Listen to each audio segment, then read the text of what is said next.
मतलब जब सब पार्टी का काम चल रहा था तो संजय जी सबको अच्छे लग रहे थे, तब किसी के मुंह से जबान नहीं निकल रहा था। विरोध करना था तो पहले कर लेते लोग, किस चीज का इंतजार कर रहे थे? हार का ठीकरा आप किसी पे फोड़ दे, ये किसी एक व्यक्ति की जिम्मेदारी की बात नहीं होती। हर एक व्यक्ति को इसकी जिम्मेदारी लेनी चाहिए। मैं लेती हूँ जिम्मेदारी कि मैं एक प्रवक्ता के तौर पे पार्टी की एक नेत्री होने के नाते मैंने शायद मेरे कहीं काम में कहीं कोई चूक रह गई होगी। मुझे नहीं लगता कि कोई एक व्यक्ति फैक्टर हो सकता है पार्टी के लिए, ना ही मजबूती में दो और ना व्यक्ति ही का होना कमजोरी में।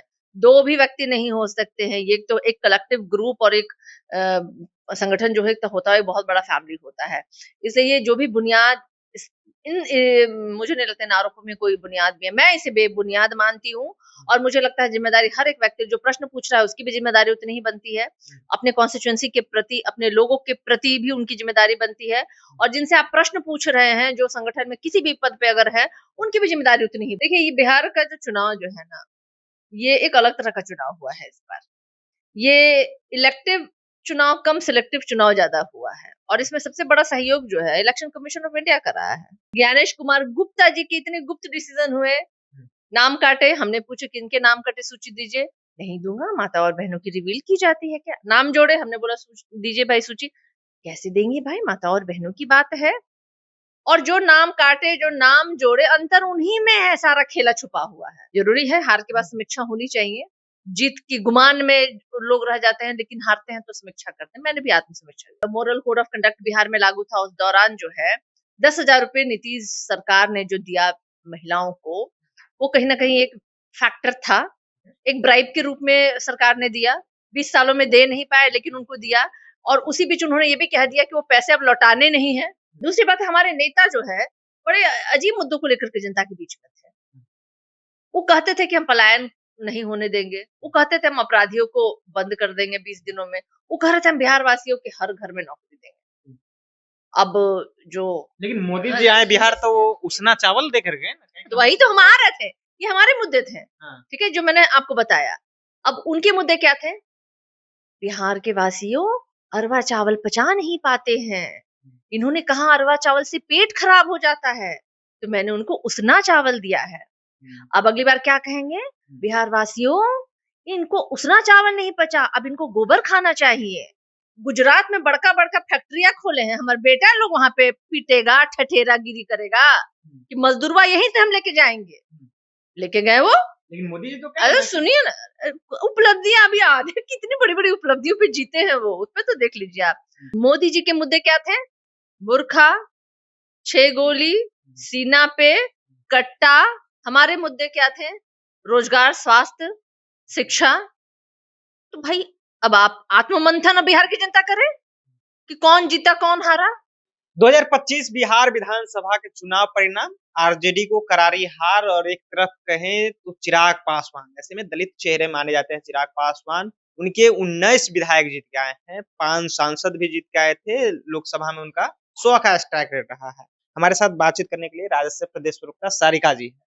चिराग पासवान दलित समाज से आते हैं, युवा चेहरा है, फिर 19 विधायक आप जीत गए। आप लोग का लेवल डाउन हो रहा है, उधर अप हो रहे हैं। तो बहुत बहुत उन लोगों को मुबारक हो जो अप लेवल में जिन्होंने सीटें जीती हैं। और अभी तो मैं देख रही हूँ कि सबके चेहरे पे खुशी से ज्यादा आश्चर्य के भाव ज्यादा है, क्योंकि उम्मीद तो उनको भी नहीं थी जिस तरीके से उन्होंने जीती है सीट। देखिए, ये बिहार का जो चुनाव जो है ना, ये एक अलग तरह का चुनाव हुआ है इस बार। ये इलेक्टिव चुनाव कम, सिलेक्टिव चुनाव ज्यादा हुआ है। और इसमें सबसे बड़ा सहयोग जो है इलेक्शन कमीशन ऑफ इंडिया कर रहा है। ज्ञानेश कुमार गुप्ता जी। फिर आप लोग इलेक्शन कमीशन का रोना रो रहे हैं। रोना रोए, हम बताइए। हम पहले इलेक्शन कमीशन का रोएंगे, फिर अपने मुद्दे पे भी आएंगे। ज्ञानेश कुमार गुप्ता जी के इतने गुप्त डिसीजन हुए, नाम काटे। हमने पूछे किनके नाम कटे, सूची दीजिए। नहीं दूंगा, माता और बहनों की रिवील की जाती है क्या? नाम जोड़े, हमने बोला दीजिए भाई सूची। कैसे देंगे भाई, माता और बहनों की बात है। और जो नाम काटे, जो नाम जोड़े, अंतर उन्हीं में है। सारा खेला छुपा हुआ है। ये पूरा जो इलेक्शन जो है ना, जो जीत ये लोगों ने हासिल की है, प्रचंड जीत, जिसकी उम्मीद जो है इस प्रचंड जीत की इनको भी नहीं थी, जो जीत गए हैं। अब चलिए आते हैं हमारे मुद्दे पे, हम कहाँ कमजोर हुए। मैंने भी आत्म समीक्षा की। जरूरी है हार के बाद समीक्षा होनी चाहिए।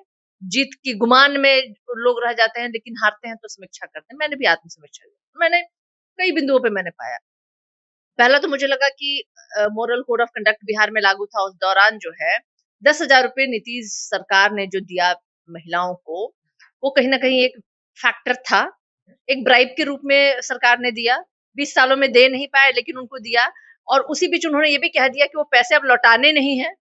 हम जब कह रहे थे कि हम माता और बहनों के सम्मान में देंगे, जो पैसे लौटाना नहीं है, और उन्होंने 10,000 रुपए क्या दिया था? राशि दिया था, और इसके अलावा उन्होंने ये भी कहा था कि हमारी सरकार बनेगी तो 1.5 लाख रुपए और हम लोग अतिरिक्त देंगे। ये था, एक ब्राइब था महिलाओं के लिए। दूसरी बात है, हमारे नेता जो है बड़े अजीब मुद्दों को लेकर के जनता के बीच में थे।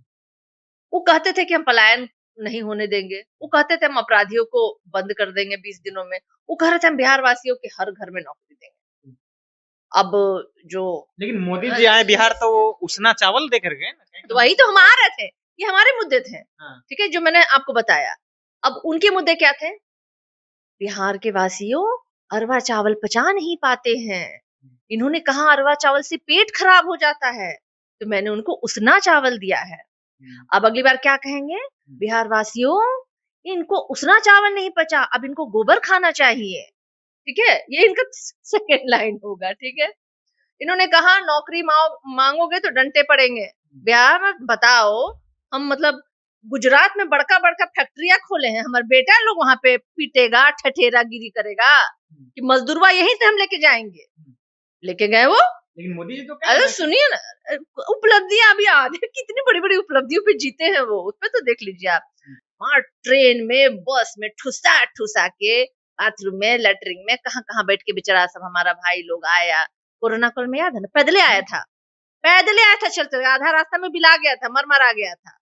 लेकिन इलेक्शन के समय में मोदी जी ने बसें दी, ठूसम ठूस करके आया, वोट दिया, 10,000 रुपए, फिर ठूसम ठूस करके जा भी रहा है सब। ये मुद्दे थे मोदी जी के। मोदी जी के मुद्दे क्या थे? बुरखा, 6 गोली, सीना पे कट्टा। हमारे मुद्दे क्या थे? रोजगार, स्वास्थ्य, शिक्षा। तो भाई अब आप आत्ममंथन बिहार की जनता करे कि कौन जीता कौन हारा। हम तो आज भी मानते हैं कि हम हार के भी जीते हैं। ठीक है, आप लोग हार गए, लेकिन हारने के बाद जिस तरह से लालू परिवार में कहा जाता है कि खटपट की स्थिति है, रोहिणी आचार्य की ट्वीट हो या फिर तेजस्वी यादव को लेकर के संजय यादव पे बड़े आरोप हैं, चप्पल फेंकने तक के आरोप हैं झाड़ू से। ये कहाँ से आप लोग आरोप लेके आते हैं? हाँ, मतलब जब सब पार्टी का काम चल रहा था तो संजय जी सबको अच्छे लग रहे थे, तब किसी के मुंह से जबान नहीं निकल रहा था। विरोध करना था तो पहले कर लेते लोग, किस चीज का इंतजार कर रहे थे? हार का ठीकरा आप किसी पे फोड़ दे, ये किसी एक व्यक्ति की जिम्मेदारी की बात नहीं होती। हर एक व्यक्ति को इसकी जिम्मेदारी लेनी चाहिए। मैं लेती हूँ जिम्मेदारी कि मैं एक प्रवक्ता के तौर पे पार्टी की एक नेत्री होने के नाते मैंने शायद मेरे कहीं काम में कहीं कोई चूक रह गई होगी, और ऐसी जिम्मेदारी हर एक व्यक्ति को लेनी चाहिए। झगड़ा का बात है, केकरा घर में झगड़ा नहीं होता जी? आपके घर में नहीं होता है? बहन है आपके घर में? ना होता है। अब मुझे नहीं लगता है कि कोई भाजपाई लोग होंगे। आडवाणी जी का किस्सा याद है ना, सड़क पर उतर गया था पारिवारिक। मैं बोलना नहीं चाहती, मैं किसी के पारिवारिक मुद्दे पे बोलना नहीं चाहती हूँ, लेकिन वो लोग, वो नीच और गलीज लोग ही होते हैं जो किसी के घर के झगड़े में भी चुस्की लेते रहते हैं। लेने दीजिए, उनको मुबारक है।